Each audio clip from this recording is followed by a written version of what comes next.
আসসালামু আলাইকুম। আশা করি আলহামদুলিল্লাহ ভালো আছেন। আলহামদুলিল্লাহ আমরাও ভালো আছি। প্রতিদিনের মতো নতুন আরেকটা ভিডিও নিয়ে আপনাদের সামনে হাজির হলাম। এখানে দেখা যাচ্ছে পেঁয়াজ কুচি আর গিলা কলিজা। হ্যাঁ, আজকে বাসায় মুরগি এসেছিল, কক মুরগি, সেই মুরগি নেওয়া হয়েছিল। তো এই গিলা কলিজা পরিষ্কার করে নিয়েছি। এটা আমার অনেক পছন্দের একটা খাবার। তাই এই জন্য যেমন চাইছি যে চিন্তা ভাবনা করলাম যে টাটকাই রান্না করে ফেলি। তাই আর কি করার, যতই রান্না করতে চাই না না কেন, রান্না ঠিকই আমাদের ছাড়ে না। আমরা মেয়ে মানুষ এরকমই, যখনই একটা হুট করে মনে হয় তখনই রান্না করতে চলে আসি। তাই এই যে এখানে পটল ভেজে নিয়েছি, সাথে ভাত রান্না করেছি। আজকে পটল ভাজা আর আরেকটা জিনিস ভাজবো। আগে মুরগির পাও ঠ্যাং গিলা কলি যেগুলো রান্না করে নিই, তারপরে দিয়ে ওটা করব। তো অনেকটাই লেট হয়ে গেছে, তাড়াহুড়োই করছি রান্নাটা সারার জন্য। যেহেতু রান্না করব না বলেছিলাম, রান্না কিছু ছিল সেটা দিয়ে বলেছিলাম খেয়ে ফেলবো, দুপুরে আমাদের হয়ে যেত।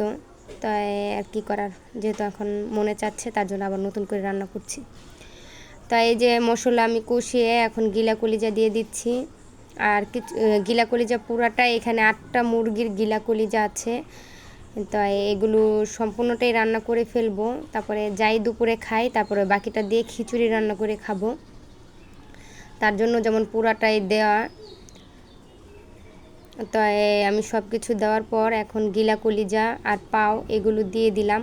এগুলো দিয়ে এখন আমি হালকা একটু বেশি পানি দিই নেই, অল্প পানি দিয়ে দিয়েছি আমি এটা কষানোর জন্য, সুন্দর করে কষানোর জন্য। আর এই যে ঢেকে দিলাম। আর এখন এই যে দেখেন, কালকের তরকারি, যে ধুন্দুল তরকারি রান্না করেছিলাম, সেই ঝাটকা মাছ দিয়ে সেই তরকারি আছে, সেটাই এখন গরম করে নিব। সাথে পটল ভাজাও আছে। আর এই যে মেলার থেকে আনা হয়েছিল খাবার, সেগুলো মানে ডাক্তার দেখানোর জন্য যেমন খাওয়ার হয় নাই, মানে মনে থাকতো না খাওয়ার জন্য।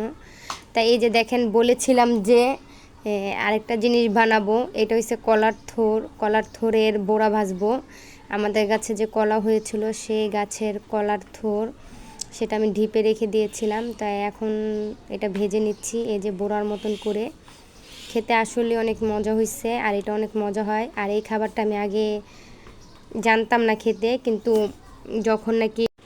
যখন নাকি আমার বিয়ে হয়েছে, তাই আমি আমার শ্বশুর বাসায় যাইয়া এটা খেয়েছি। যারা জামালপুরের অবশ্যই তারা জানেন এই খাবারটা কীরকম মজা হয়।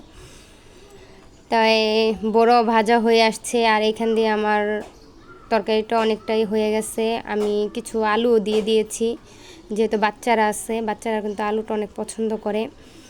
তাই রান্নাবান্না শেষ করে, সব কাজ শেষ করে নিয়েছি এই পাশাপাশি রান্নাবান্নার। তাই যে এখন খাবো পটল ভাজা, বড়া ভাজা আর ধুন্দুল তরকারি দিয়ে, তারপরে ওইটা নিব। আজকের ভিডিওটা কেমন লাগলো অবশ্যই আপনারা কমেন্ট করে জানাবেন, বলবেন। ভিডিওটা যদি ভালো লেগে থাকে অবশ্যই লাইক, কমেন্ট, শেয়ার করতে ভুলে যাবেন না। সবাই ভালো থাকবেন, সুস্থ থাকবেন, আমাদের জন্য দোয়া করবেন যেন আমরা ভালো থাকি, সুস্থ থাকি, আর নতুন নতুন আপনাদের আরও ভিডিও দেখাতে পারি।